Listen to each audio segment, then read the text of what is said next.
Орле, обично се вие од Радовиш, драго ми е пак и вие од Радовиш што најдовте што сте повикан за Петровец. Верувам дека тоа е секогаш во насока да споделите некакви позитивни искуства и ве драго ми е што споделивте и лично хоби, но да скратам како би продолжиле понатака со амандманската расправа. Оно што го споменав е дека Општина Петровец се препознаена, ние не сме или ќе бидеме, ние сме веќе прилично последните 7-8 години тоа како урбана средина. Би требало да бидете запознаени за големата индустријска зона која што имаме и што не може ниту една општина во Република Македонија да се пофали.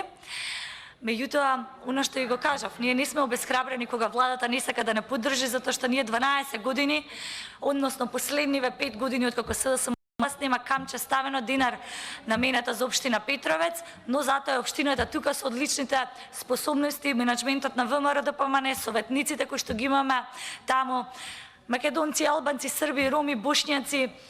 Ќе ми простите никако не споменам, ние соработуваме турци и верувам дека понатака ќе продолжиме да ја градиме силна и просперитетна општина Петровец. Ви благодарам.